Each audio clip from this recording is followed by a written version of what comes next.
What is your dream car? Lamborghini, Ferrari, Bugatti? For a lot of people, it's this.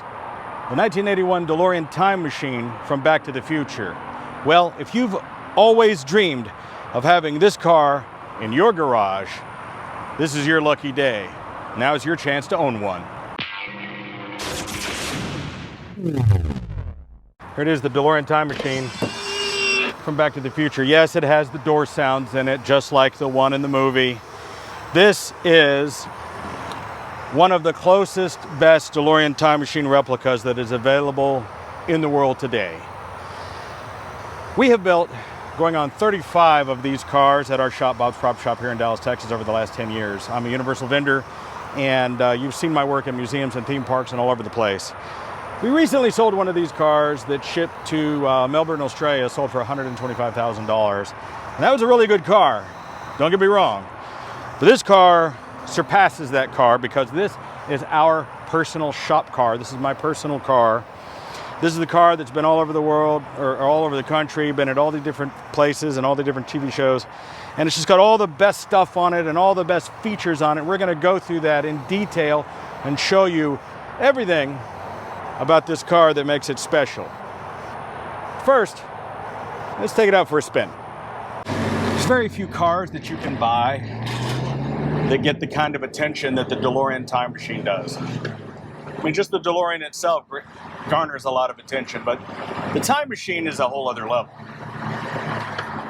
You can buy a Lamborghini, you can buy a Ferrari, a Bugatti, Pagani. Those are all great cars. But which windows up?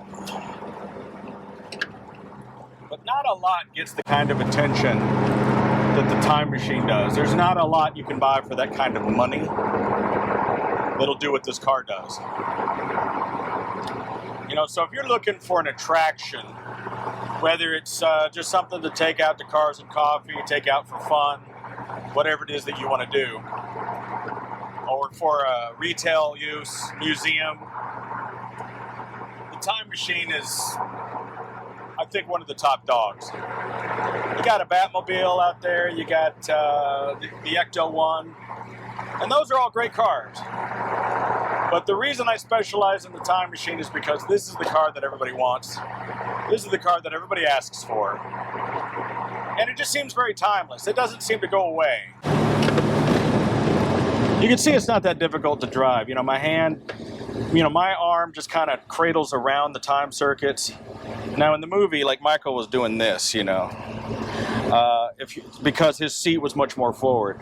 You know, I'm 6'2", 230 pounds. Michael's like 5'2", you know, 110 pounds. He's a little bitty guy, right? I've met the dude. He's really nice, really small guy, about the same size as my wife. But if you're a bigger guy like me, what you'll notice, there's a cutout. You can't see from the camera angle, but there's a cutout in the top for your head to fit up into the headliner area. So I've got a couple of, I got that much space between my head and the top. And I'm a big guy. A lot of foot room too. The way this thing is designed, unlike a Lamborghini or a Ferrari or a lot of Italian sports cars, that you have a very limited pedal box, and then, you know, with some of the Ferraris, the Testarossas and things, they kind of push the pedals over to the right. And so you almost got to take your shoes off to drive. You got to buy special driving shoes for a lot of those kind of cars. Not so with the DeLorean. You got a nice big box and a nice big dead pedal over to the left. I wear size 13 shoes. I've got big feet, and I have no problem. I've got lots of leg room. My knees are not crammed up against the center console of the door. I got tons of leg room here. And like I said, I'm a big guy. So you got to think John DeLorean, who was, what was he, 6'5", he was a big guy. He could fit in the car, and he designed the car. And if he couldn't fit in it, well, then nobody was going to fit in it.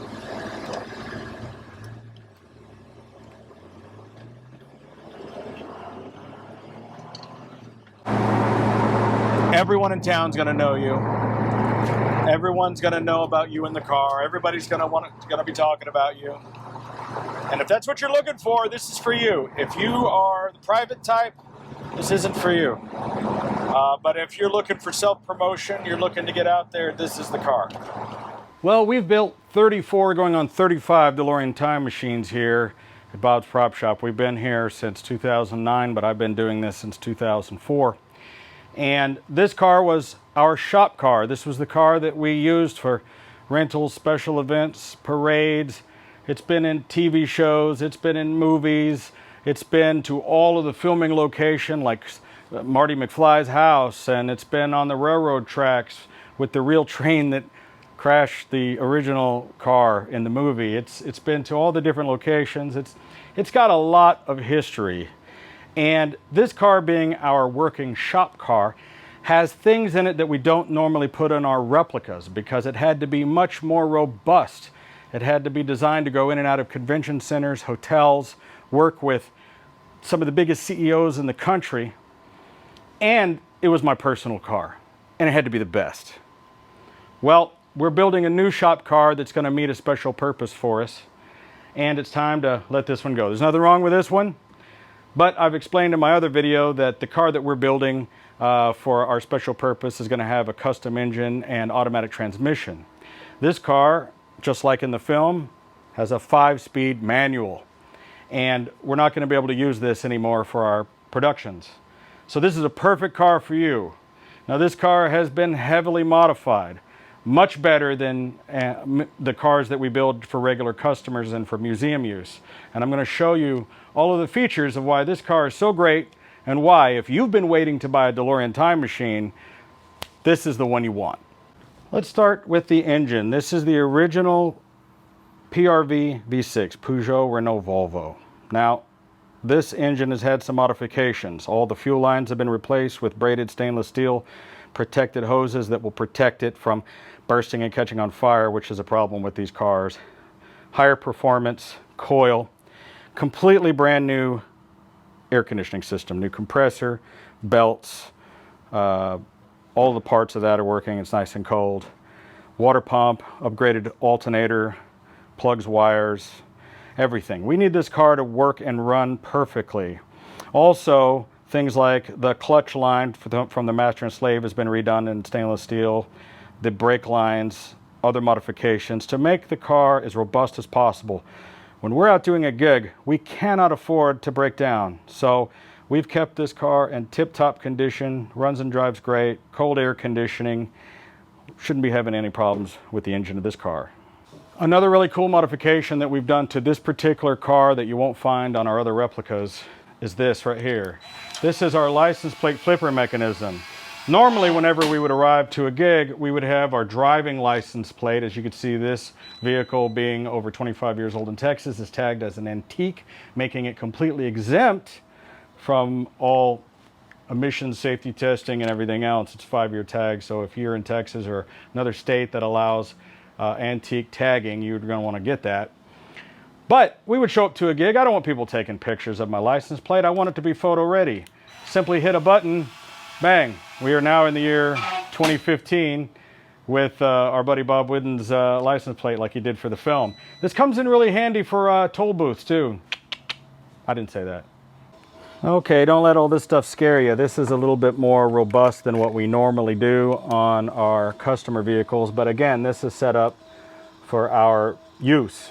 You have fuse box here. This is a prop battery. You have a couple of indicators here to show us how much voltage is in the different batteries. Battery cutoff switches here. And this allows us to connect the different batteries. The car batteries back there. You have fog machine batteries and prop batteries, and they're all kept separately. With this remote control, you can operate a sound effect system that's hidden in this box that plays music, sound effects. With the remote, it plays songs from the film. Now, I can't play the songs for you because of the copyright infringement laws, but maybe I could show you how it works. A plays a track, B goes to the next track, C and D are volume up and down. So I can play that much of it. Go to the next one. So the entire soundtrack is built into a digital player. So I'll turn that off. I can't play you the sound effects. But you're hearing the sound of the flux capacitor fluxing, the buzzing and things that happens. Again, when you go through a time event sequence, you press this button, speedometer goes up to 88. and this will do its time event sequence, and you'll hear it travel through time.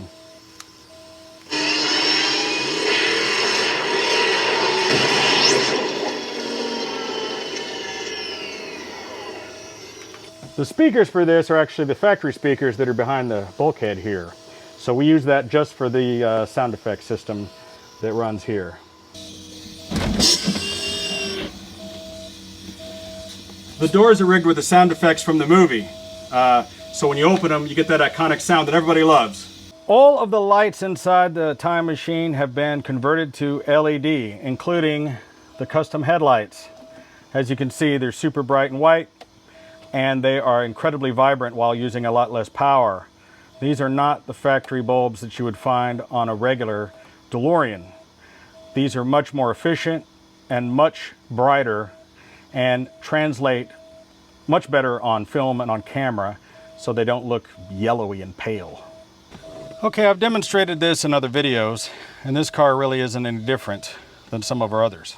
A couple of the things I'm going to show you here are this control panel. I'll go ahead and turn everything off. Should be nice and dark in here now. It works just like in the movie. Doc Brown turns the time circuits on. In the center position, there's a red light on here to let you know it's in standby mode. Turn the switch all the way to the left. Everything fires to life. Time circuits, plutonium gauges, flux capacitor, all that kind of stuff. The very rear switch turns on the exterior flux bands. We'll show you that in a moment. The next switch to that turns on this upper console. The reason you want that on a separate switch is you might be driving down the road with this stuff on, but you don't want this blasting in your face. That way you can turn it on and off. Next switch, of course, is a couple other things around here. Let me see. I think this one here turns on the fog machine, which runs up front. We'll turn that off for now and save a little battery. I think this switch turns on, I think maybe this one's the radio. Let me see. Nope, that's this. This one's the radio. So for the future owner, there's a custom MP3 radio. I'm going to show you how that works. You flip the switch on, but you still have to turn the radio on, but this will turn it off. Now, what's cool about this radio is it looks like an old school radio from like the 70s or 80s, but it's actually a custom auto sound. It's one of their top of the line units. It's an MP3 radio, and it's already loaded with the complete soundtrack, and it plays out of the front factory speakers. This sound effect system plays out of the other speakers. The unique thing about the radio is it is wired up to the prop battery, not the car battery. Why that's important is you don't need to have the key in and on for the radio to be working. We thought of everything. This protected switch here is actually the rear fog lights, which are extremely bright. And we put this on this protective switch here so that you don't accidentally blind somebody who's driving behind you. It would be kind of rude. They're extremely bright LED fog lights. They're not necessarily legal for road use. But if you got somebody tailgating you with their big pickup truck, they'll back up. All right, let's talk about this little tiny switch here, this little itty bitty switch here, if you can see this that I'm pointing to. This operates the plutonium chamber empty button. Now, it doesn't turn it on directly, but what it does is activate it. Now, the way it works, let's just reset them. The way it works is if this switch is up and you do a time travel event, your needles will go to 0, and then when you reset the system, it will give you a plutonium empty light, and I'll demonstrate that. So basically, you have 3 ways of activating the time travel event. You can drive 88 miles an hour. Your GPS will signal your speedometer and trigger everything. It really does work at 88 miles an hour. Or there's this little knob here. You see this little knob? You twist this little knob, and that'll spin your speedometer up to 88. Or there's the time event action switch. You press this red button here, and I've activated it. It's going to go up to 88 miles an hour.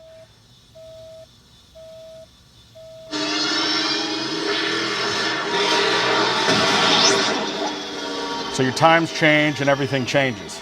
So just like in the film, the first time he goes through time from the mall parking lot into the Hill Valley field and whatnot, he goes to turn on the time circuits, and he gets that. So the way you reset that is by flipping this switch. When you reset it, everything comes on again. If you don't want it to do that, you leave that switch down. Okay, just like in my other videos, the time circuits work very simply. You put in the 2-digit month, the 2-digit day, because this is American formatting, the 4-digit year, the 2-digit hour, the 2-digit minute, and then you will choose either the number 1 for PM or 0 for AM. That's important. Then you press the enter button. There's a little tiny hidden button behind the keypad for advancing the time if you want to advance the time without going through time. Because keep in mind that the top time, the red one, is your destination time. You can change that as many times as you want. Your green time in the middle is your present time. That shows you what time it is now. Your yellow time at the bottom is your last time departed.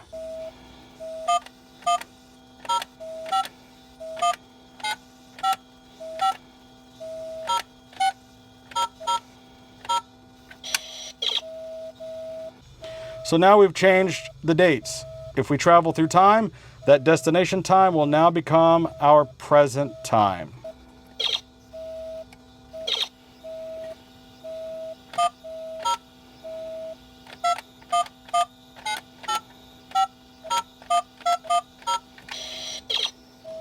Okay, this car is in fantastic condition. It has 18,000 original miles. Very low miles for the car, and we keep it in tip-top running condition. Let's fire it up.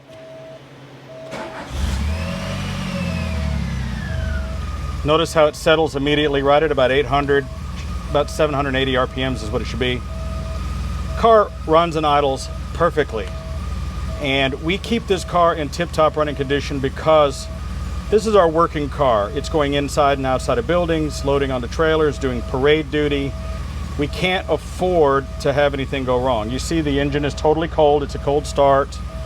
And it starts and runs perfectly. I'll repeat it again. Here we go.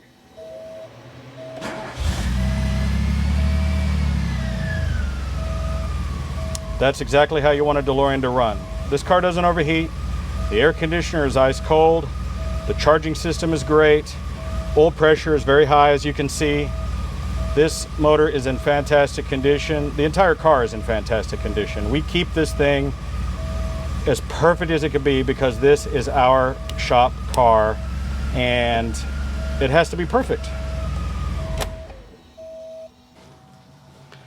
Now, you've heard me in other videos talk about the way you can tell a good DeLorean is if the doors close well without a lot of trouble. This door closes perfectly, as you can see.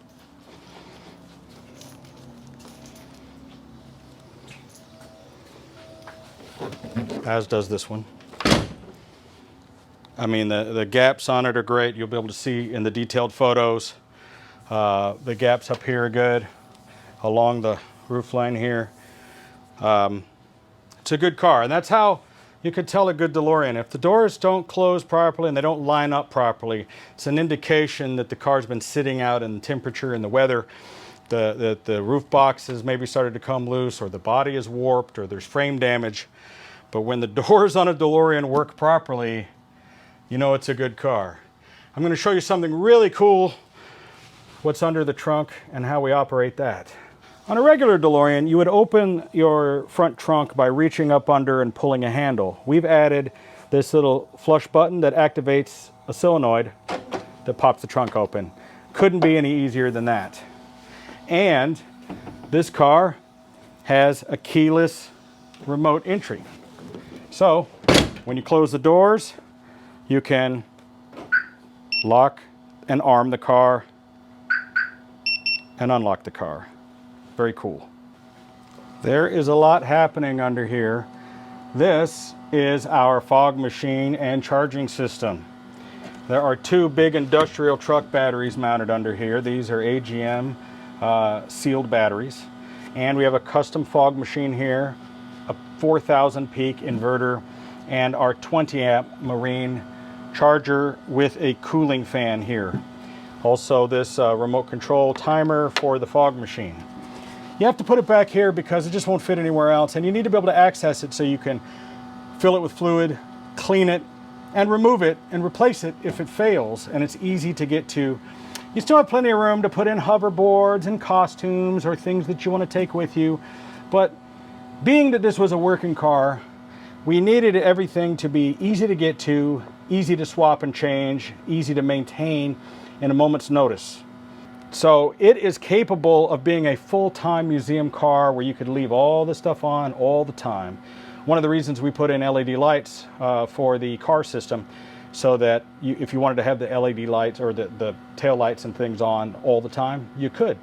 Because this charger is made for boats, yachts, marine use, it's waterproof, also RVs, and it has enough power to keep all this stuff running. And this is why this car, well, if you're looking for a time machine, this is the one you want.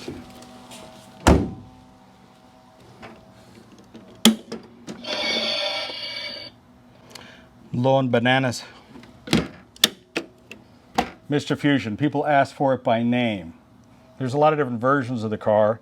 Mr. Fusion appeared at the end of part 1 and continued through all 3 movies, through the comic books, the cartoons, the toys.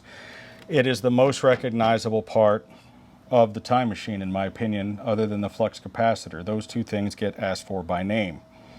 You'll notice all of the detailing that we've done on the car, the soot, the washing, the rust, that's all there on purpose to make the car look, we don't want the car to look brand new. We want the car to look like it's from 1985. And you have a hard time convincing people that this car isn't one of the ones that was used in the film. And that's our goal. Even though it's a replica, we want it to be authentic so that when people see it, they're not disappointed. They're seeing their childhood dream for the first time, and they're not disappointed. The parts and props that you're going to see, for instance, here on the back of the car, some of these parts are the real genuine parts. Some of these parts are replicas of those original parts. But the difference is they're all representative of the real thing. I mean, this is a replica of a 1967 exhaust port off of a Sikorsky helicopter, which is very difficult to get. But this is an exact casting of that part. That other part up ahead, that silver part, is part of an aircraft heating unit. Now, I've seen other home builders who've built their own time machines in their garage, or maybe they try to copy what we do. They'll use a coffee thermos, and then they'll use a piece of PVC pipe or piece of aluminum and spray paint it, or they'll put some restaurant pans or some Tupperware or flower pots or whatever else that they could come up with from Home Depot. Whereas this car uses not only real vintage aircraft parts like these parts here for a 1954 new old stock oil separators and these various different hoses that are made by the same company that made them for the film, to the castings of these boxes that come directly from the castings of the Part 3 screen used car. There are things on this car that are quite frankly impossible to get at any price.